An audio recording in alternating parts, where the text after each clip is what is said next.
Okay. Okay, everyone. We're going to get started here. Let's open with a word of prayer. Our gracious Heavenly Father, I just want to thank you for today and for these ladies that are here that want to learn about how we can take care of our bodies so that we can honor and please you and we can be about the business that you have for us to do. Just thank you for creating us the way you have. We are fearfully and wonderfully made. And I just thank you so much for that, Lord. In Jesus' name. Okay, so the topic we're going to go into today is magnesium. There's no particular order in the way I'm going through things. There are some things when you're learning them, you have to have an order to them. If you don't know the before, you won't understand what's going on now. But magnesium is just a topic all by itself, and you don't have to have a ton of knowledge to be able to get some information out of here. So, anyway. Do you remember last week we were talking about balance and how important that was? How many of you know what electrolytes are? Marta, what is an electrolyte? Electrolytes are substances that you find in food. They're salt and different chemicals that make your body move and motivate. Like when you're out running sports, you don't want leg cramps or you don't want to be dehydrated. And with salt and sodium and several other chemicals, they help your body to run smoothly and keep your organs, the blood pumping through your organs. It's very important. I don't like the word chemicals because it makes me think of synthetic stuff that's made by man. Yeah, but these are natural. They are natural. But what they are is they are minerals. Minerals, yeah. They're all minerals. Trace minerals. Yes, there's all kinds of minerals out there that God has put. And basically minerals are rocks. Yeah. Okay? Minerals are rocks. And rocks can be hard for your body to digest. And so you have to have specific ways of getting them in to make sure you're getting what you need. But without electrolytes, they stimulate the nerve pulses and the nerve senses that go on, like from the synapses that go from one thing to cause you to move and think, all of those things where your nerves do things. Without that, you don't have that going on. And I've known that electrolytes were important for years. I just, knew they're important, but I didn't know a whole lot about them. And I remember my first real exposure to them was when Jonathan was born. And I had to have an emergency C-section with him. And when I woke up the next morning, I wanted to go see him. And they said, well, you have to go slowly because they're still working on trying to balance his electrolytes. Oh, anyway. Oh, okay. I didn't know what that really meant, but I knew it was important because that's what they were doing on him as his newborn. And so, anyway, I've learned more through the years. So today I'm bringing up one of the electrolytes that is extremely important. And this one is used everywhere in your body for all kinds of things. Magnesium is a pivotal nutrient in over 325 enzyme reactions in the body, ranging from energy protection to cholesterol control, all over. And another term that you might not know is, you've heard it but might not know what that is, and that is enzymes. Okay? Enzymes, you've heard that they're important, and you hear different names of different kinds that there are. An enzyme, there are so many of them, different ones in the body. But what an enzyme is something that is able to take and do the building blocks. So an enzyme can say, oh, I need vitamin B. I need magnesium. I need and then it puts it to wherever it needs to go. Anytime something needs to be broken down in the body and changed into something else, an enzyme is required to do that. Okay? Yeah. And that happens everywhere. Because, your heart doesn't need carrots. Your heart needs to have parts of the carrot, not the whole carrot. And so enzymes are involved in breaking that carrot apart when you eat it and then putting it where it needs to go so it can be utilized properly in the proper areas. That's what an enzyme does. Okay. Also, it says that a deficiency in magnesium is reported to be about 70 to 80% of the U.S. adult population. Wow. 70 to 80% is deficient in magnesium. That is a huge amount. And so that's why I figured this is something that's so important for us to talk about it today. It is used in so many areas. Well, why do we have a lack of magnesium? There are several reasons. One of the reasons is by the cooking and processing that goes on with our food depletes the magnesium. Even foods that are high in magnesium, if we cook them or we start changing them into processing them, it changes them. Also, alcohol, coffee, sugar, and high protein in the diet can also diminish the levels of magnesium in our bodies. So it's other foods that we're eating and taking in that can also deplete that. Magnesium is found in seaweed and deep green leafy vegetables and nuts, seeds, and dark chocolate. Unfortunately, chocolate may be the only form of magnesium that many people are eating regularly. Unfortunately. So, magnesium. Yeah, so it's important too. Okay.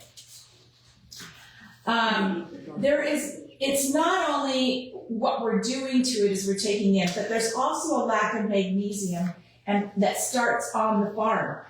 And one of the reasons is because they are no longer farming according to the way God intended. God intended for them to let the ground rest every 7th year, and it would replace that. And they said, oh, we can do it better. We can just replace what's being taken out. But when you look at like the fertilizers and stuff that they're using, they're not replacing magnesium. That's one of the things that they're not replacing in the soils. And so our soils are very deficient in magnesium. Then when you talk about the recommended daily allowance that the government has put up, it is actually significantly lower than what most Americans really need, and that's another reason for being deficient. I gave you a page there that was something like this. Who needs magnesium? One thing, I'm just going to read that paragraph at the top there. It says, to help you decide how much magnesium to take to meet your individual needs, I created the following list of factors that indicate magnesium deficiency. Consult the list and see if you have or are experiencing any of these symptoms. Then take magnesium and see if your symptoms improve. You're doing a scientific study with yourself as the only subject. Once your symptoms improve, stop taking magnesium and see if your symptoms come back. If they come back, then it's proof that you need magnesium. And if you look at that, they've got 68 different things here. All indicators that you might be low in magnesium. I was listening to someone the other day and he was saying, if you have a symptom and you went to, there's a website out there called PubMed. If you went to PubMed and did a research to see if there was any studies out there on your symptom, whatever it is you have, and magnesium, he says, you'll probably find it. There's a relationship in magnesium to almost any symptom that you might have. It's that important. It's that important. So keep that in hand and try doing some experiments after we work on this. One of the big things that magnesium is known as is the stress mineral. And I'm going to read some stuff to you here on this. I'm just going to cover a few of those things that are on that last page because we don't have all day. So I'm going to try to be really brief here, but I'm going to read this. You may not realize that stress is the #1 reason why people visit their doctor.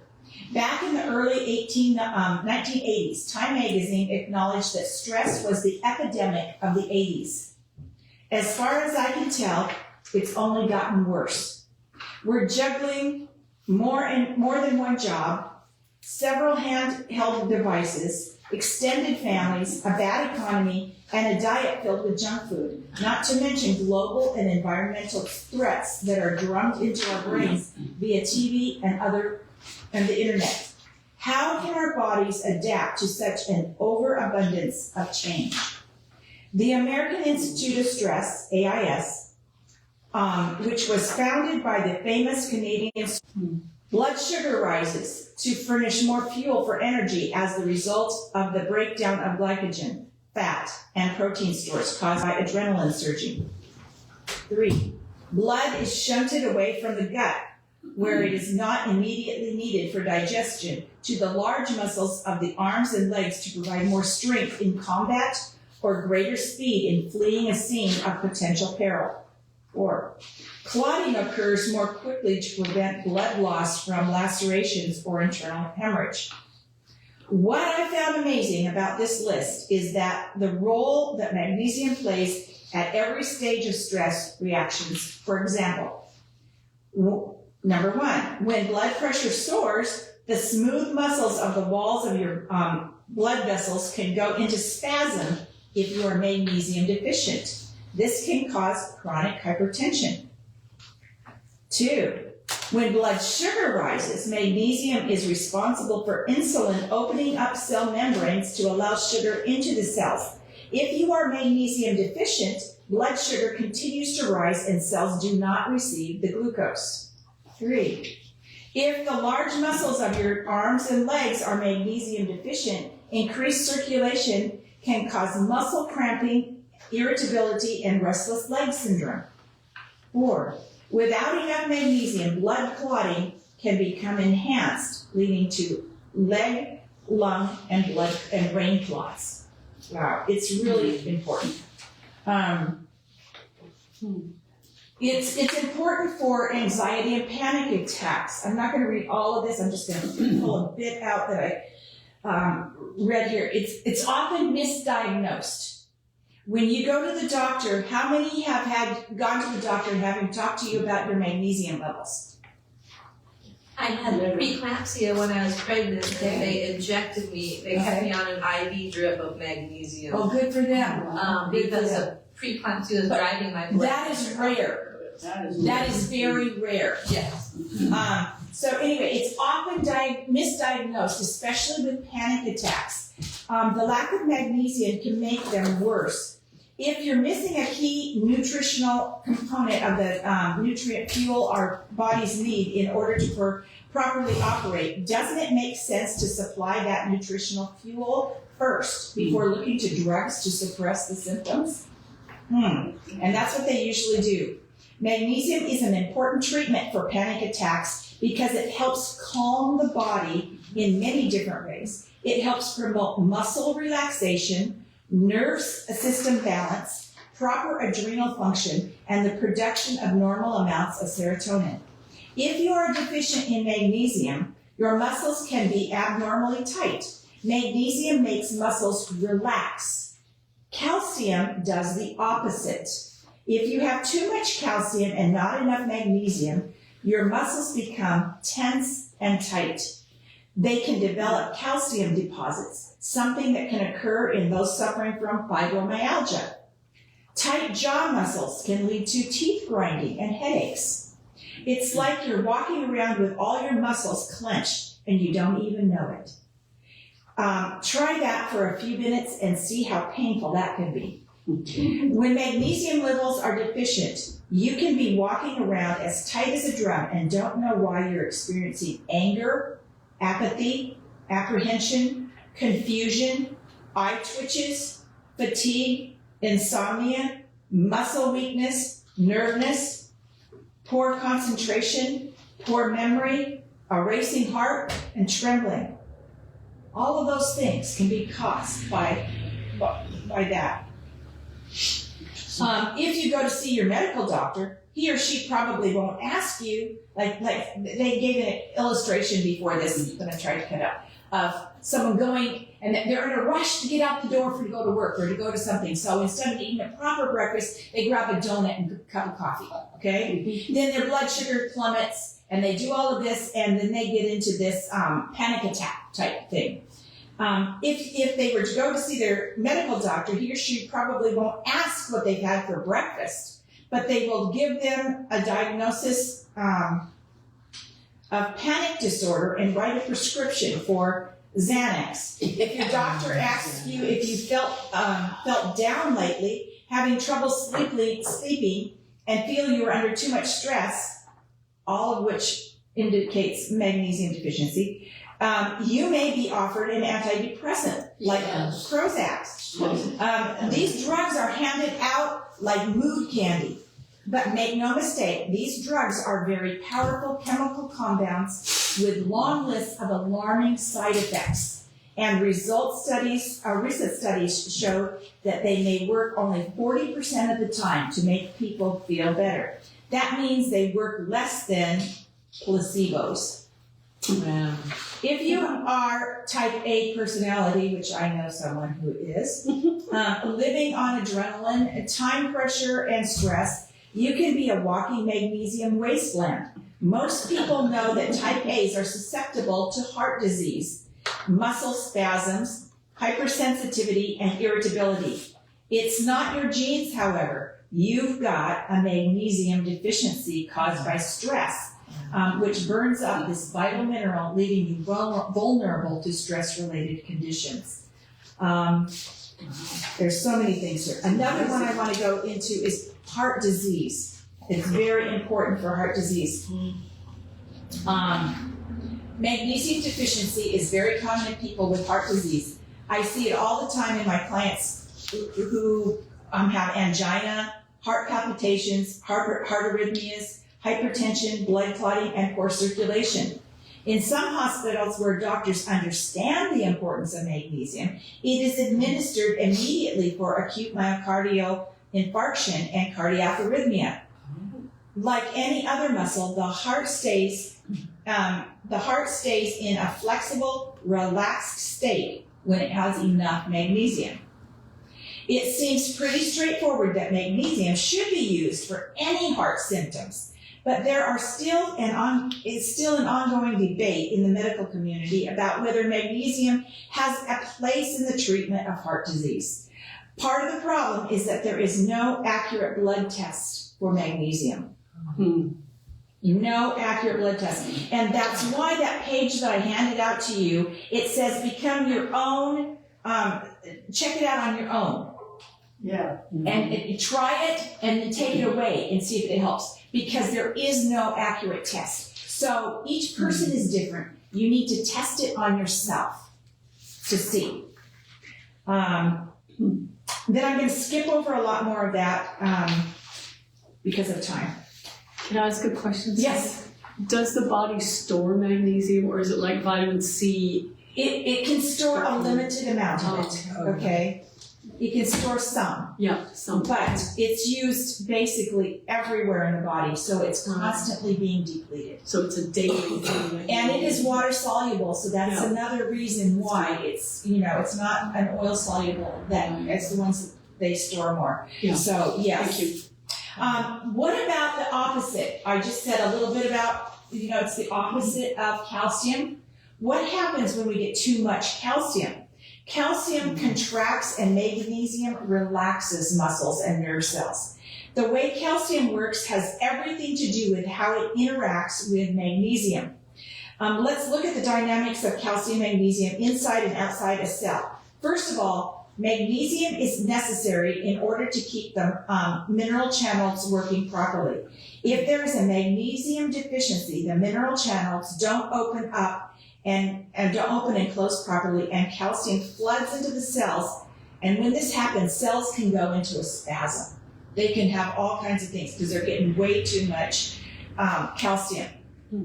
The heart muscle cells contain, or when heart muscle cells contain too much calcium, they can go into life-threatening spasm that we call a heart attack.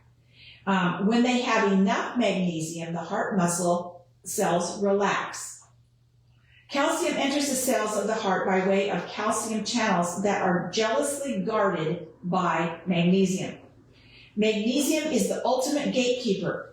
Magnesium in the cells is maintained at a concentration 10,000 times greater than that of calcium. Magnesium allows only a certain amount of calcium to enter cells to create necessary electrical transmissions, and then immediately ejects the calcium once the work is done. That's what it does. Calcium is not intended to stay in the cells. Why? If calcium accumulates in the cell, it causes hyperexcitability and calcification. This disrupts cell function and can lead to angina, high blood pressure, arrhythmias, atherosclerosis through buildup of calcium and cholesterol in the arteries, and even heart attacks. The prescription medication to prevent calcium buildup is called a calcium channel blocker. Nature's calcium channel blocker is magnesium. It's the guardian angel of the heart. There are some other things that I'm not going to go into, but another one that I thought was really important to talk about is diabetes. Magnesium deficiency is a risk factor for diabetes.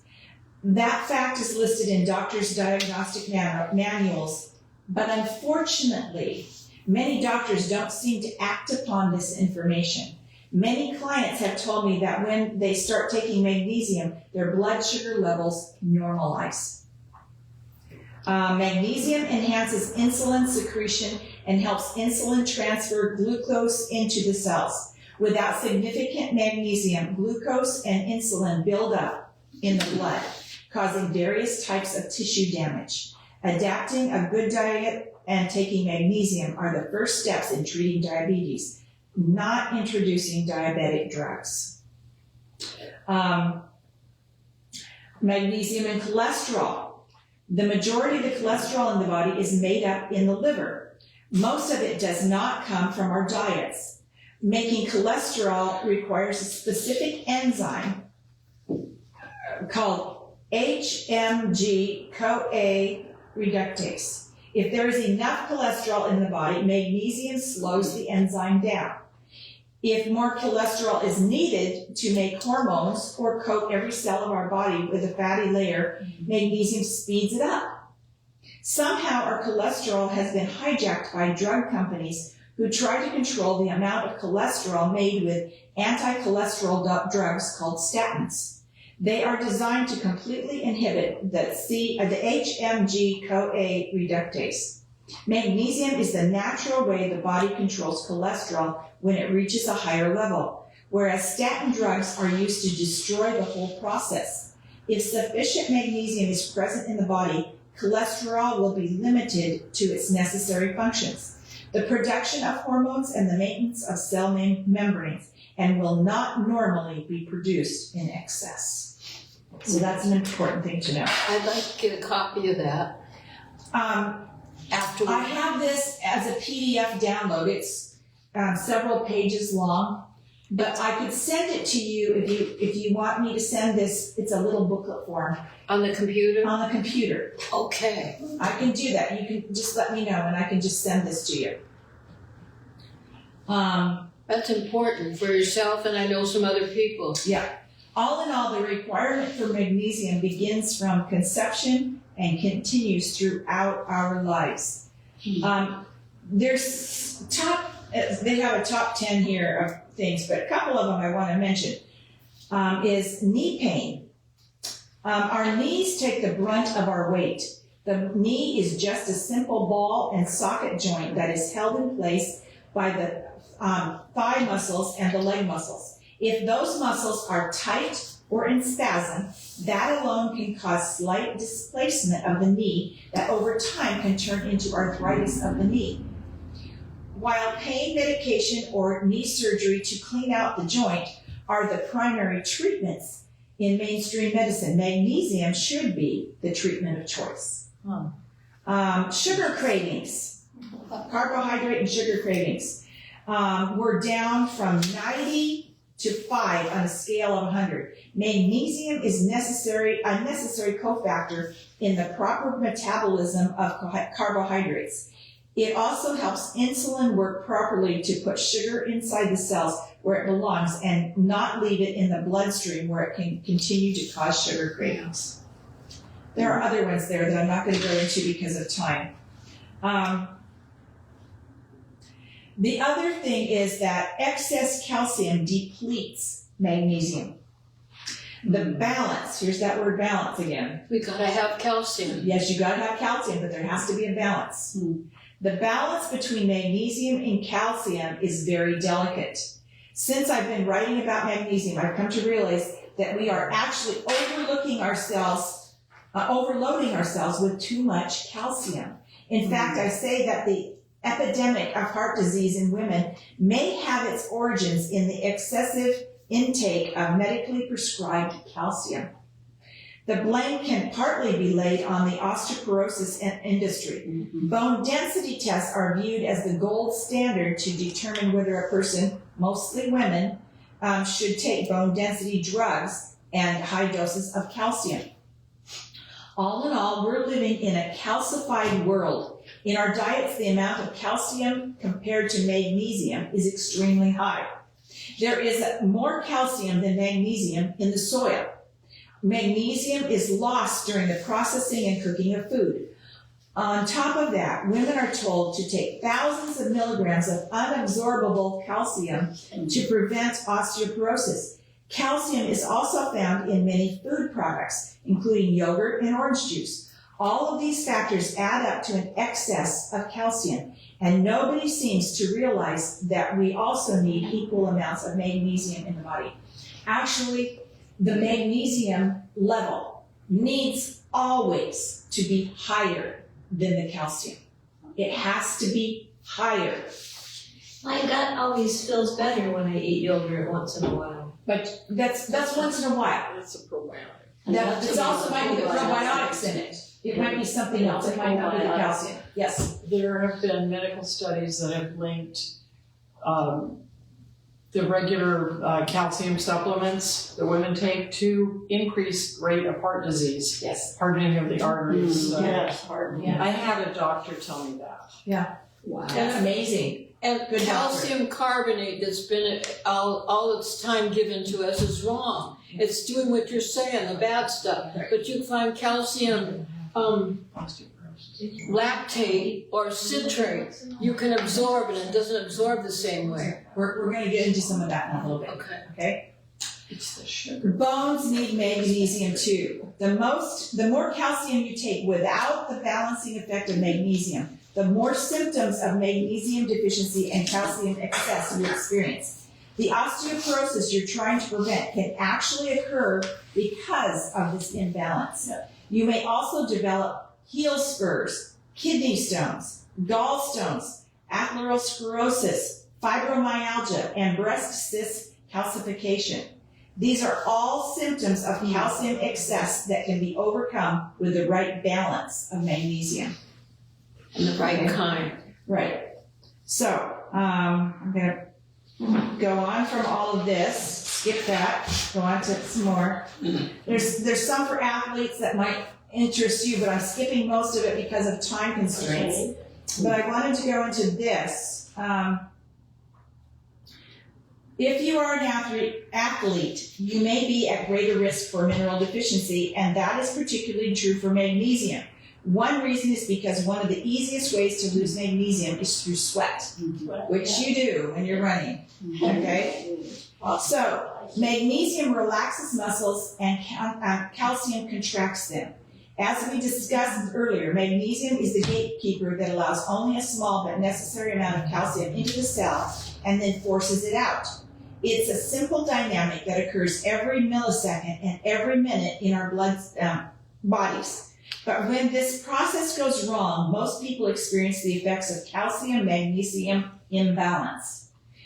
Magnesium deficiency causes muscles and nerve twitches and spasms. A painful Charlie horse can turn your calf muscles into rocks when you stretch. It's a condition that is almost impossible to live with. And if you participate in sports, cramping can be very serious. It can cause injuries and can sideline an athlete from a competition. It's very important. Skip the rest of that.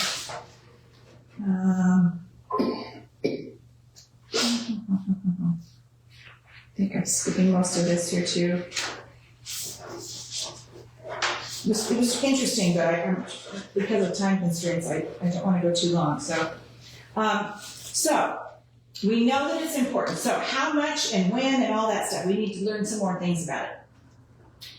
When it comes to magnesium, like I said earlier, there isn't a specific dose for a given health condition because there isn't a good test out there to know how much you actually have. So you're going to have to do some experimentally stuff on your own. So how much magnesium to take has to be determined by your symptoms and your reaction to magnesium. So you have to note when you take it and when you stop taking it, what happens. This person says, I find that some people get so excited about taking magnesium that they forget to slowly build up their dose. And we all think that more is better. Taking too much magnesium initially, this is specifically talking about calcium supplements that you take orally, okay? Taking too much magnesium initially might create a laxative effect that you weren't expecting, and giving you the mistaken impression that you are having a bad reaction to magnesium. To prevent this, I think it's important to start with a lower dose and build up over time, or take it more, instead of once a day, spread it out over a couple of times a day until it's comfortable. So that's some stuff. That's all from that source. Now I've got another source here. And what kind of magnesium? We're getting there. Citrate? We're getting there. Okay, I'm getting some more stuff now. So maybe you're already taking magnesium pills. Maybe you have tried topical magnesium and found that it's inconvenient or messy or downright uncomfortable. I'm here to tell you that based on hundreds of tests associated with people, this person says, I am yet to see anyone who has health issues that also has optimum magnesium levels. So, in other words, every person who comes in with issues has low levels of magnesium. Only about 1 in 20 people can get their magnesium levels to optimal without using a topical magnesium of some sort. The reason for this is the amount that your body is able to absorb through the skin on a topical is 10 times stronger than what you can get in a supplement. Okay? 10 times stronger. And one of the things for that, if you're going for cost, it's going to end up being cheaper if it's 10 times stronger going into your skin, and you can make up something for yourself, to do it yourself. It's going to end up saving you money in the long run, because and also, you know, it says here. Well, I'll get to that. It'll be here in a minute. Anyway, so only 1 in 20 people can get their magnesium levels up with a topical. With a oral, without using the topical. This includes people who take magnesium pills, even the uber expensive magnesium 308. I guess it's super expensive. I've never tried that one. And once a person finds a topical magnesium method or combination of methods that works for them, the benefits are noticed quickly.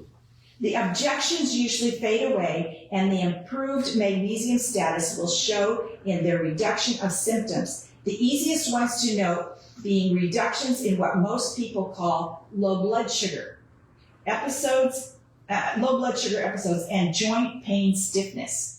Trying the different methods to see which works best is the key. A topical magnesium can really help to relieve arthritis pain and stiff muscles. To maximize this effect, always prioritize your topical applications of magnesium to these areas first. So if you're having a pain, he says, if that wasn't clear enough, let's see, where is it? No, it comes somewhere else. I'll get to there. But like if you're having a pain of arthritis and you have a topical, put it on where you're having the arthritis pain. So it's right on that area, okay?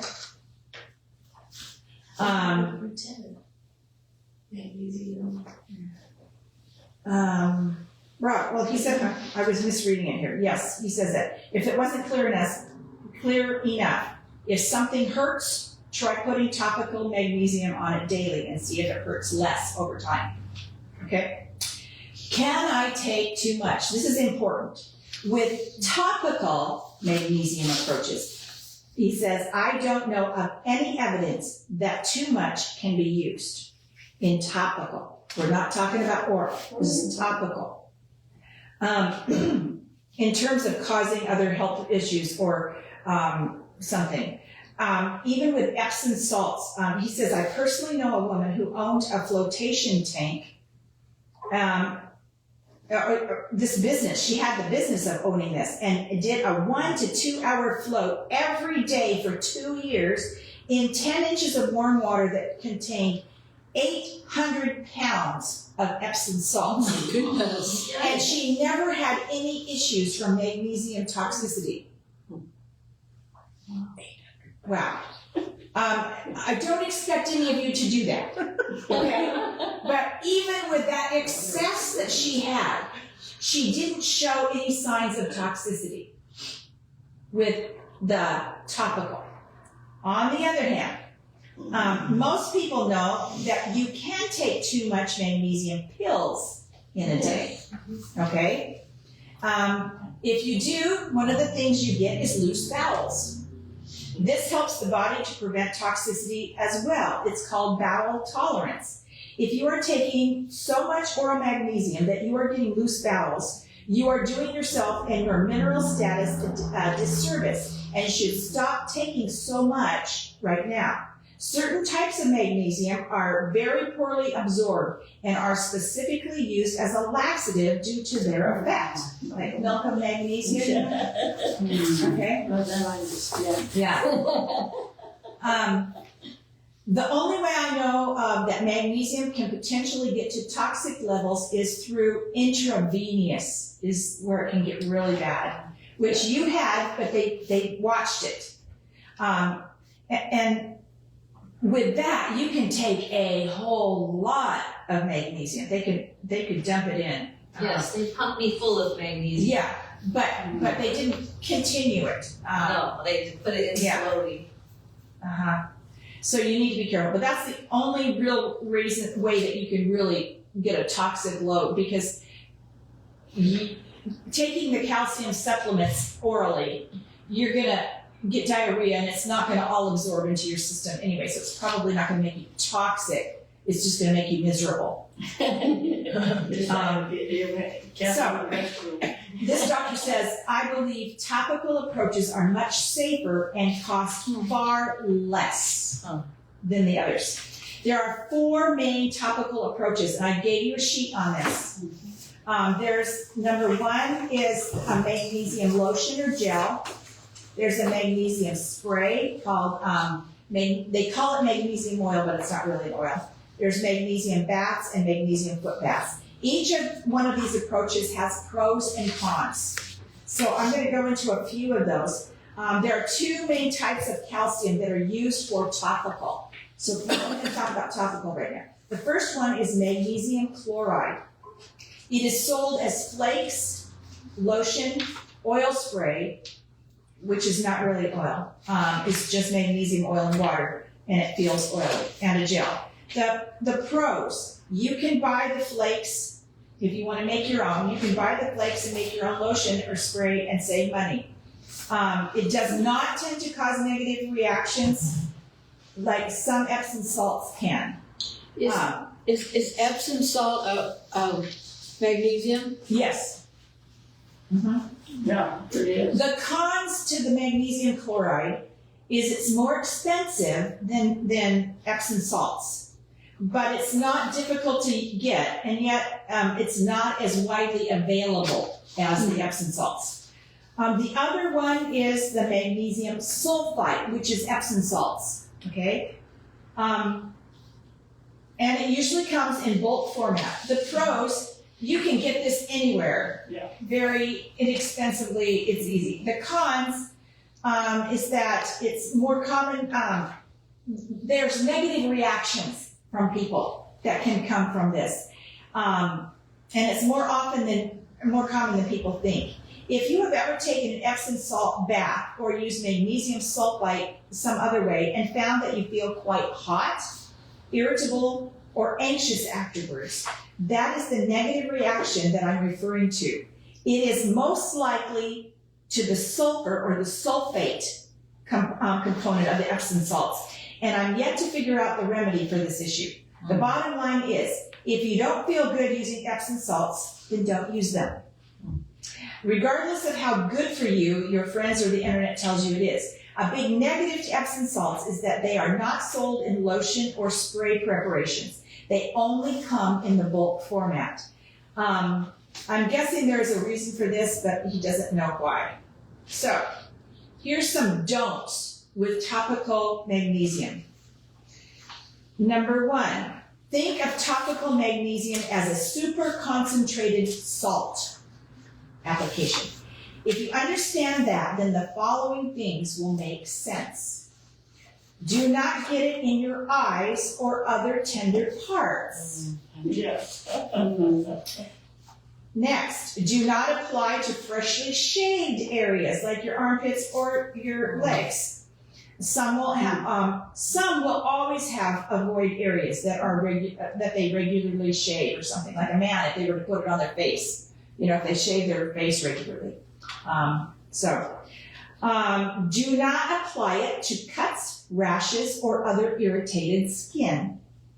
And last, if you get any tingling, itching, or stinging sensations to the areas you applied, then regardless of how much you applied, it is too much magnesium for that area or for that area at that time. Apply less next time. Over time, your skin may become more tolerant to higher amounts of topical magnesium. Putting some regular lotion on the area in essence, diluting the magnesium. If you have applied it and it's burning or it's irritating you, then you can dilute it with oil or lotion of any kind. You can put that on it. So let's go into some of these that are on your list there of the different kinds. Magnesium lotion.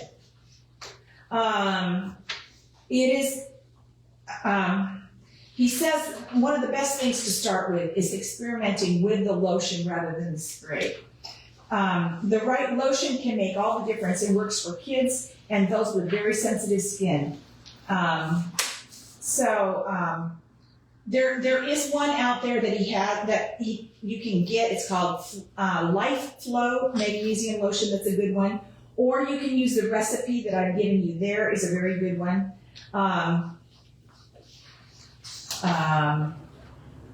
One caution he has on here is he says, I do not recommend the Ancient Minerals Magnesium Lotion, mostly due to overwhelming negative feedback about itching and tingling from it, and partly due to the ingredient list.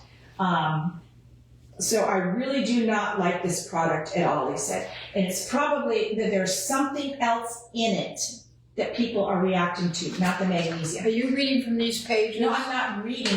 Those are just some tips on there on that. If you got two of the same, one should be recipes and one should be, they're different. Okay. Another one is magnesium spray. And it's basically mixed with a solvent. When you hear magnesium oil, just think of water-based magnesium chloride in a spray bottle. This is sold in prepared form, or you can make your own at home, saving you some money. Magnesium spray is very quickly applied and is the most cost-effective of all. So if you're going for cheap, this is the cheapest way to do it.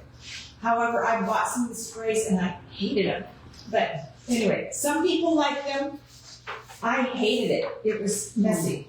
That said, some people's skin just doesn't seem to agree with it in terms of tingling, itching, burning sensations coming even when small amounts are applied.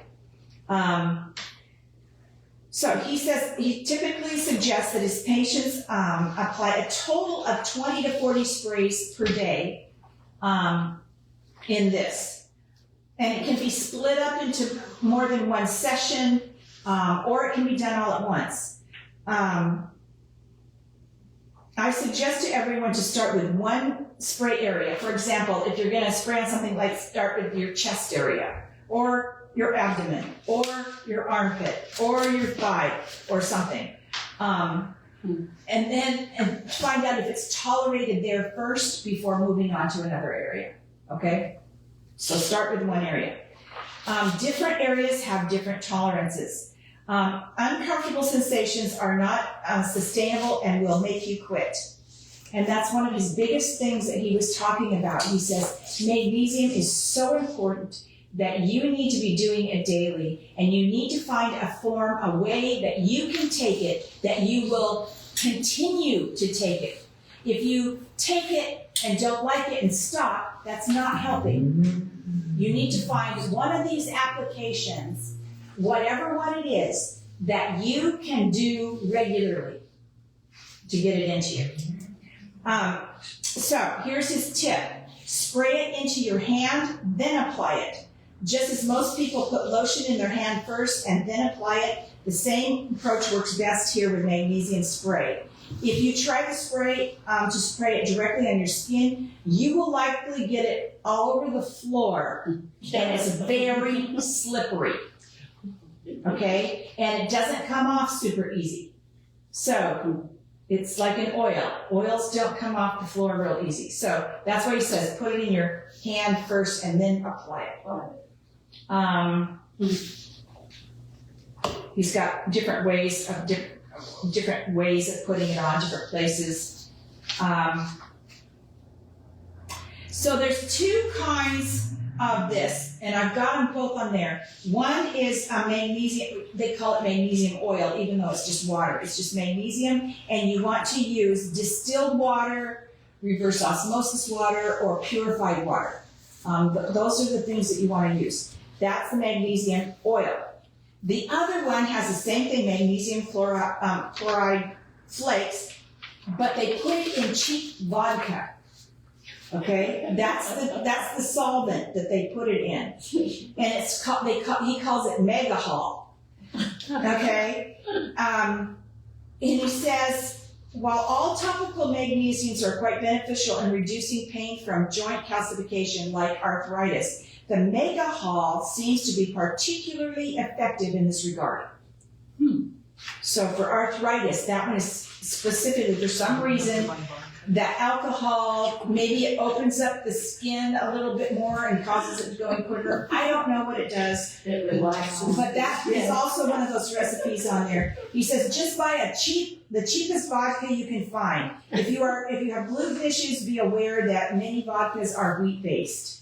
But it is well absorbed and may work better and may be tolerated by the skin better than magnesium oil.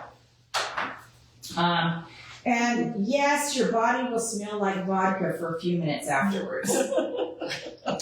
Okay.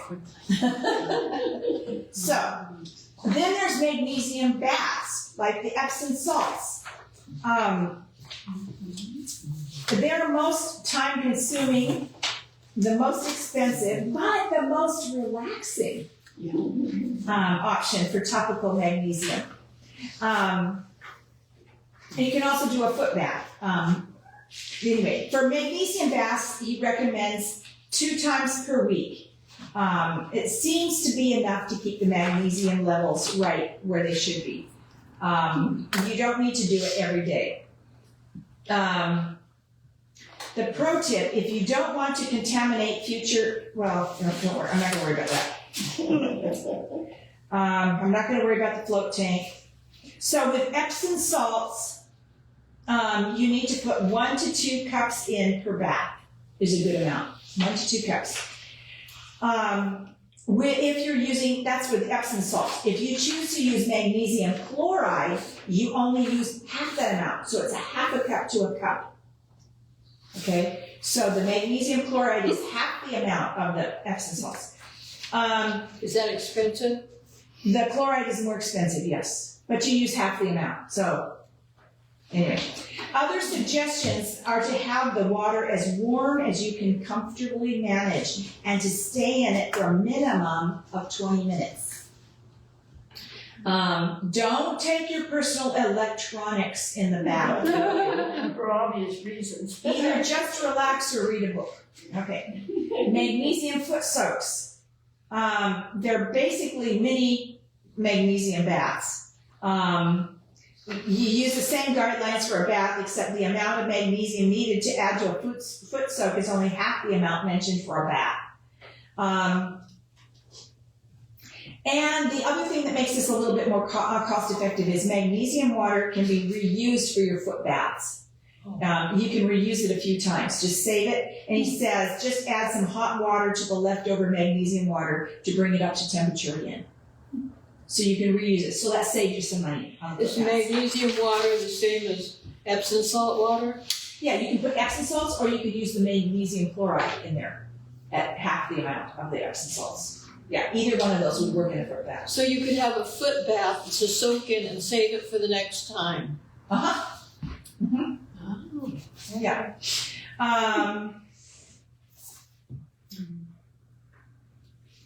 But those, so he says, I have seen people who are doing long magnesium foot soaks every day develop some toenail splitting issues. Oh, yeah. These resolved when they reduced both the time and the frequency of their foot soaks. So that is something to be considered. What split the toenails? Toenails, if they soak too long and too often, and put too much stuff in there. So, in conclusion, I find topical magnesium to be a crucial or critical part of helping people get better. With the nutritional depletion of our body supply combined with the stresses of modern life, I personally don't believe that one can get enough magnesium from the diet alone. This is particularly true if one is trying to correct a decades-long deficiency pattern. Find one or more approaches that works for you. Be consistent and aggressive in your use of it for them, and you can reap the benefits. So, anyway, that is some suggestions, because like I was saying, the amount that gets into your bloodstream, because when you apply it topically, your skin is very absorbent, and then the magnesium goes directly into your bloodstream. Whereas if you take in the capsules or pills or tablets or whatever, it goes in, has to be digested, it goes into your digestion, and it may or may not get into your bloodstream. A lot of that will actually go out. It doesn't all go into your bloodstream, depending on how good your digestion is. So that's another reason for applying it topically. And many have found the combination of topically and the other can help. Doing both. Internal and up. Okay. Right, doing both. But if you have any issues, topical is the most important because it's 10 times stronger. Okay? Any questions? I need this paperwork to go study it. Okay. Well, I have your email. I will write that down and I will send it to you. Thank you. I didn't get the handout from last week, I think.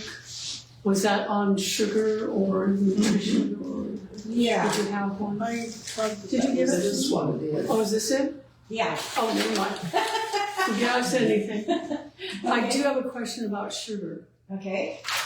I noticed that you've got quite a few here that you talk about, but what about the organic, supposedly organic raw sugar, like what I get from Costco in a big bag? It is processed. It is, yeah. Okay. Yeah. Okay.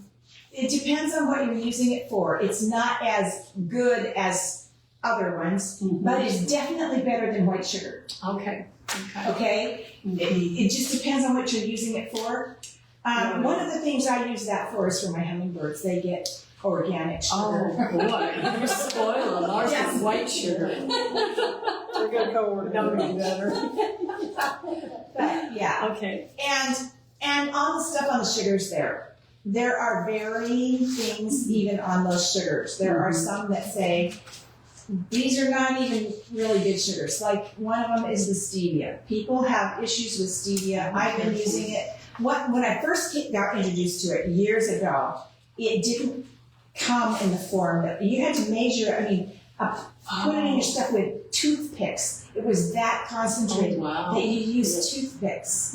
And we had so much trouble getting too much in, and then you get a strong licorice taste that is just not appealing. Yeah. The one that I use most that's stevia is the liquid ones that have the flavors. I'm not putting that much in. Like if I have most of my tea, I don't put any in. Yeah. But if I have a flavored tea, sometimes just a little bit of the sweetener can bring out the fruit flavors of the tea. Oh, okay. So, like if I'm having a cup of tea, I only put like 4 drops. That's interesting. Just barely any in there. It doesn't take hardly any. Yeah. If you put too much even of those in, it can give the licorice taste. And Truvia, Uh-huh. on my own experiment, yes, I'm pre-diabetic and I've been taking my blood sugars regular.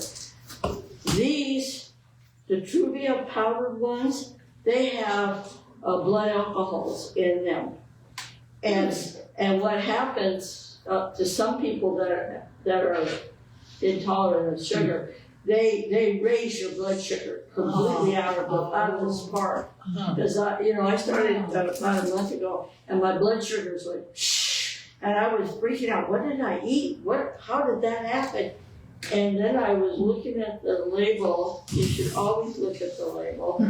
And then it says, this is the improvement of and then it said all these blood alcohols that are in them. Sugar alcohol. Sugar alcohols. Yes. And so Sometimes the sugar alcohols are not necessarily the best either, like xylitol. Xylitol, like that paper said, there are some good benefits to xylitol. I have a xylitol gum that I really like. Oh, I have seen it listed in gum. I like it in xylitol gum. And I used to use it before I found some other things. They're not supposed to raise your blood sugars. Some of the nutritional sweeteners do raise your blood sugars, and so you have to be careful of that. But they are more of a healthy ones. Like your maple syrup, your honey, your coconut sugar, some of those things. Agave can raise your blood sugar. All of those things can raise your blood sugar, so you have to be careful of how much you eat. And who you are. Some people can take these Truvias and they're diabetic and they don't affect their blood sugar at all. But me, it did. Yes. So I know some that are diabetic. Yeah, I know some that are diabetic that have been told by their doctors to use Splenda. Do not use Splenda. Splenda is really bad. Poison. Even though rat killer. Yeah, even though it's 0 carbs, it is very bad. It does terrible things in your system. Do not use Splenda. So, anyway, any other questions? Yeah. Well, for the recipe or something, I was wondering if there could be a date or something that we all could get together. We could make something. We all get ingredients or something. If you would like to do that, We could make I think it a that'd be time to fun. do that, okay? And they're really easy. My struggle, what I'm doing right now, I wanted to try the lotion. Well, I went to order the lotion, or the magnesium chloride. And I've got some questions out there that I'm waiting for answers back. But the source that I've been giving for the magnesium chloride, to get a good source that doesn't have additives, it was $30 for a 7-pound bag. Not bad. But then when I added it to my cart, it was over $40 in shipping. Oh my goodness. Yeah. And I thought, whoa, so I haven't ordered it yet. I'm searching for a more reasonable place. And I've been thinking, because the one that is actually a really pure form is used in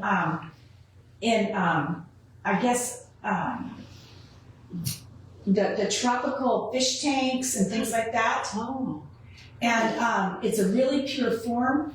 And I'm wondering if I can go down to Marine Supply, maybe, or a pet store. Maybe they would have it. I'm still searching. So when I find a good source for that, I will let you know. But I'm still searching for one that is more, I was okay with $30 for the bag. Yeah. But $40 No. Yeah. for the shipping was just like, took me aback. Yeah. Like, whoa. Where is it coming from? I'm not sure. I'm not sure where it's coming from. I have to do some more searching, but Do you want me to ask my sister if she can locate? yeah, you ask her. There's on Amazon. There's different ones, but they've got additives. But she could go to sources, Yeah, maybe, I don't know, I can ask her. yeah. I can send you the brand that I know that's really pure and not got the additives to it. So 7 pounds I figure is going to last quite a while, but and so I was fine with that, because you're going to dilute it with all these other things. It lasts a while, but then there's going to be so much for shipping. I just 7 pounds, $40. yeah. So when I find a good source, I will let you know. Yes. I do have another question. I usually have Dr. Teal's on hand for a soap, and that is Epsom salts with not Lavender or something. Yeah, lavender, Yeah. some kind of scent Yeah, added that's to it. Is that one okay to use? Yeah.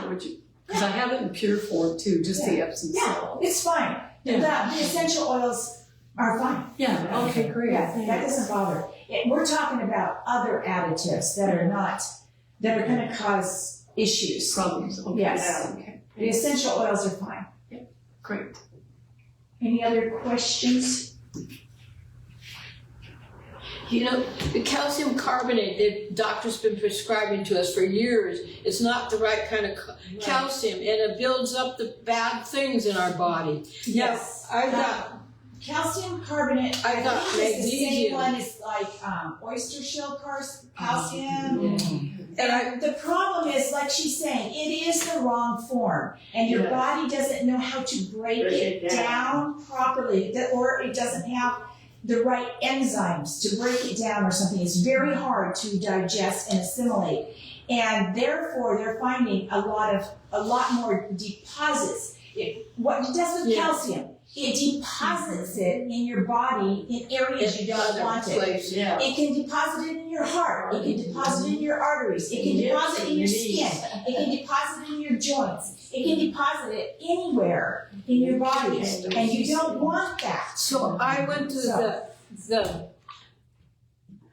naturopath, and he said calcium lactate is what you want, and it's hard to find it. But I found calcium citrate, and that will absorb correctly. So you Lactate gotta would be from careful. milk. It would be a But- milk calcium. But why can't we take magnesium citrate? You can take it, but what these doctors here were saying was that by itself is not enough. It's not enough because it's so diluted, the amount that gets into your system. You need to at least be taking something topically Okay, in addition, In addition. okay? okay. And you make your own lotion? Yeah, you can make your own lotion, and as soon as I find a good source for it, I'll let you know. And we can get together and I'll make it up together, because, I mean, one bag would go a long ways. a magnesium party. Yeah. A magnesium. So I will let you know when I find a good source. That's a key to all of our health almost, It you is, know? it is. So, anyway, okay, that's it for Thank today. you. Thank you for your patience. You're very welcome. That was just a really. Have a good week. Because, you know, when you sort of see.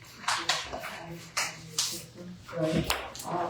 That's what I thought in the water.